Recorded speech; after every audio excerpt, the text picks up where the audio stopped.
नमस्कार दोस्तों। आज का हमारा टॉपिक है पेपर 2 की भाषा हिंदी का पहला टॉपिक हिंदी की उत्पत्ति। चलिए शुरू करते हैं। हिंदी की उत्पत्ति यकायक नहीं हुई। वैसे भी किसी भी भाषा की उत्पत्ति अचानक नहीं होती। एक भाषा से दूसरी भाषा के उत्थान यानी आरंभ और अंत के बीच के समय कुछ अंतराल होता है और यह अंतराल कुछ महीनों, वर्षों और दशकों का नहीं होता। इसमें आधी शती या एक दो शती यानी शताब्दियां लग जाती हैं। हिंदी भाषा की उत्पत्ति के बारे में जानने से पहले हम ये समझे कि हिंदी भाषा की उत्पत्ति और हिंदी साहित्य की उत्पत्ति दोनों के समयों में अंतर है।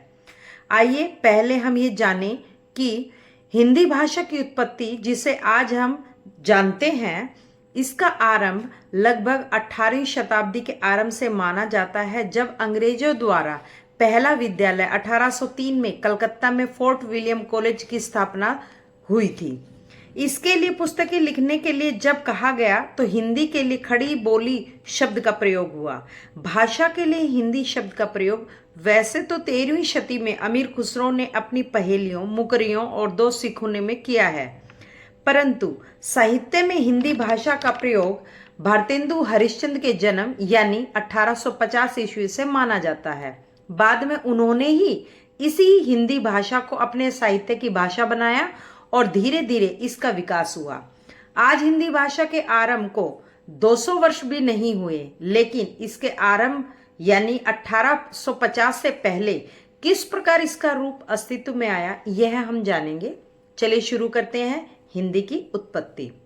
हिंदी से पूर्व की भाषा में सर्वप्रथम हिंदी वैदिक संस्कृत को माना जाता है। इसका विकास 1500 ईसा पूर्व से 500 ईसा पूर्व तक माना जाता है। इसका प्राचीनतम रूप ऋग्वेद में मिलता है। यह भारतीय भाषा के विकास का प्रथम चरण है। जब वेदों की भाषा वैदिक संस्कृत थी, तब आम लोगों की बोलचाल की भाषा लौकिक संस्कृत थी। धीरे धीरे जब आम लोगों की भाषा लौकिक संस्कृत भी व्याकरण सम्मत होने लगी, तब जन समुदाय ने संस्कृत बोलना छोड़ दिया और पाली भाषा बोलना शुरू कर दिया। महात्मा बुद्ध ने इसी आम बोलचाल की भाषा पाली में ही अपने उपदेशों को दिया है, ताकि आम लोग इसको समझ सकें।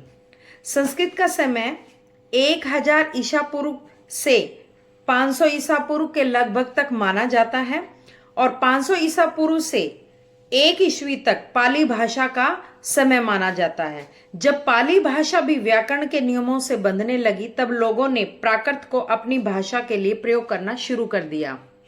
पाली भाषा का काल 500 ईसा पूर्व से 1 ईसा पूर्व काल तक माना जाता है। इसी दौरान संस्कृत से पाली का उदय पहले ही हो चुका था, इसीलिए हेमचंद्र ने माना कि संस्कृत प्रकृति है और उस प्रकृति से उत्पन्न होने वाली भाषा प्राकृत है।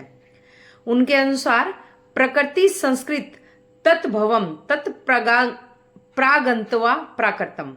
उन्होंने इसके नियम भी लिखे। कालांतर में जन समुदाय की प्राकृत भाषा ने जब साहित्य में अपनी प्रतिष्ठा प्राप्त कर ली, तब इसमें अनेक पुस्तकें लिखी गई। प्राकृत भाषा के 4 रूप हैं। पहला है महाराष्ट्री, दूसरी शौरसैनी, तीसरी मागधी, चौथी अर्धमागधी। और जन समुदाय ने अपभ्रंश अर्थात बिगड़ी हुई भाषा को धारण कर लिया। बाद में अपभ्रंश में भी साहित्य लिखे जाने लगे। हेमचंद्र ने इसका व्याकरण लिखा। आचार्य मार्कंडेय ने इसके 3 प्रकार माने हैं। एक है नागर, दूसरा ब्राचड़, तीसरा उपनागर। नागर अपभ्रंश में शौरसैनी का प्रभाव था, जो गुजरात और राजपुताना में बोली जाती थी। ब्राचड़ यह सिंधु प्रदेश में प्रचलित थी और उपनागर यह नागर और ब्राचड़ के बीच के क्षेत्र की भाषा थी। आज की हिंदी भाषा इसी अपभ्रंश से निकलने वाली 18 भाषाओं यानी बोलियों का मिश्रण है, जिन्हें हम 5 या 7 भागों में बांट सकते हैं। पहली अपभ्रंश है शौरसैनी, जो कि पश्चिमी हिंदी, राजस्थानी, गुजराती है। दूसरी है पैशाची, लहंदा, पंजाबी, जिस पर शौरसैनी का प्रभाव है।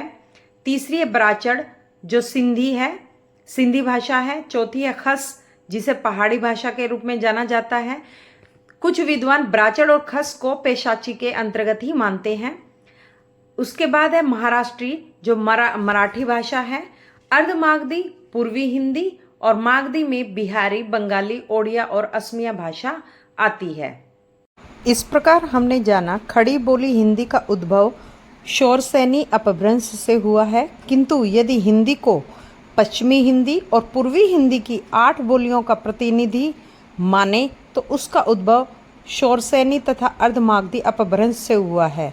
विस्तार में अगर जाएं तो उसे 17 बोलियों का प्रतिनिधि माने तो हिंदी का उद्भव शौरसेनी, अर्धमागधी तथा मागधी अपभ्रंश से हुआ है। यूँ तो हिंदी भाषा के कुछ व्याकरणिक रूप पाली भाषा में ही मिलने लगते हैं। प्राकृत काल में उनकी संख्या और भी बढ़ गई और अपभ्रंश काल में ये रूप प्राय 40% से ऊपर हो गए, किंतु हिंदी भाषा का वास्तविक आरंभ 1000 ईसा से माना जाता है। इस तरह हिंदी के विकास का इतिहास आज तक कुल लगभग 1000 से 2000 वर्ष के बीच में फैला हुआ है। भाषा के विकास की दृष्टि से इस पूरे समय को हम 3 कालों में बांट सकते हैं। आदिकाल, जो कि 1000 से 1500 ईस्वी तक माना जाता है। मध्यकाल 1500 से 1800 ईस्वी, और आधुनिक काल 1800 से अब तक का काल। जबकि हिंदी साहित्य के विकास को 4 कालों में बांटा जाता है: आदिकाल, भक्ति काल, रीतिकाल और आधुनिक काल। हिंदी भाषा अपने आदिकाल में यानी 1000 से 1500 ईस्वी तक में सभी बातों में अपभ्रंश के बहुत अधिक निकट थी, क्योंकि उससे हिंदी का उद्भव हुआ था। आदिकालीन हिंदी में मुख्यतः उन्हीं ध्वनियों यानी स्वरों और व्यंजनों का प्रयोग मिलता है जो अपभ्रंश में प्रयुक्त होती थी।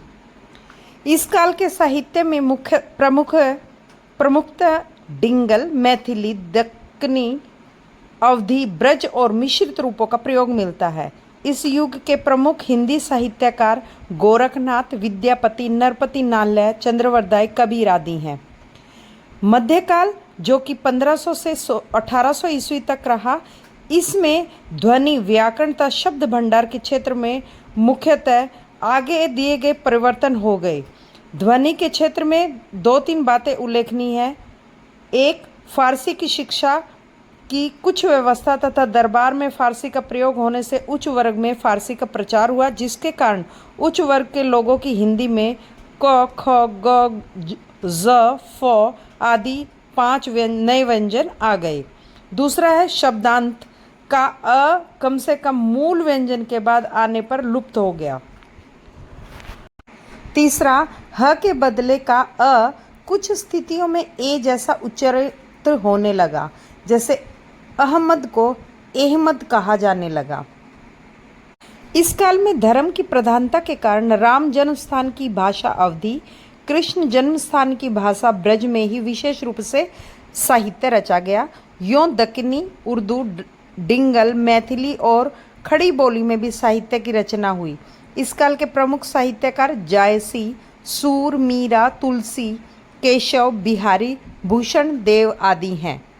आधुनिक काल, जो 1800 से अब तक है, इसमें हिंदी की ध्वनि के क्षेत्र 4-5 बातें उल्लेखनीय हैं। पहली, अंग्रेजी शिक्षा के प्रचार के कारण कुछ बहुशिक्षित लोगों के द्वारा कॉलेज, डॉक्टर, ऑफिस, कॉफी आदि में ध्वनि भी हिंदी में प्रयुक्त होने लगी। दूसरा, अंग्रेजी शब्दों के प्रचार के कारण कुछ नए संयुक्त वर्ण भी प्रयुक्त होने लगे। तीसरा, स्वरों में ए, औ हिंदी में आदिकाल में आए थे। इनका उच्चारण ऐ, औ तथा ये संयुक्त वर्ण स्वर थे। आधुनिक शब्दों के प्रचार के कारण कुछ नए संयुक्त वर्ण भी आ गए, जैसे ड्र, ट्र आदि। जो हिंदी भाषा अपभ्रंश के कारण उत्पन्न हुई थी, अपभ्रंश संयोगात्मक भाषा थी, जो अब आधुनिक काल आते आते पूर्णतः वियोगात्मक भाषा बन गई। जैसे जैसे भाषा के प्रचार क्षेत्र में विस्तार होता गया, वैसे ही हिंदी का रूप भी विकसित हो गया और हिंदी की स्थिति दूसरे शब्द भंडारों के आ जाने से बढ़ती जा रही है। इस प्रकार हमने जाना खड़ी बोली हिंदी का उद्भव शौरसेनी अपभ्रंश से हुआ और हिंदी धीरे धीरे अपना रूप बदलती जा रही है। दोस्तों, अगर आपको मेरा वीडियो पसंद आ रहा है तो लाइक करें, सब्सक्राइब करें और मुझे कमेंट सेक्शन में जाके बताएं कि मुझे किस टॉपिक पे वीडियो बनानी चाहिए। और मेरा वीडियो देखने के लिए आपका बहुत बहुत धन्यवाद।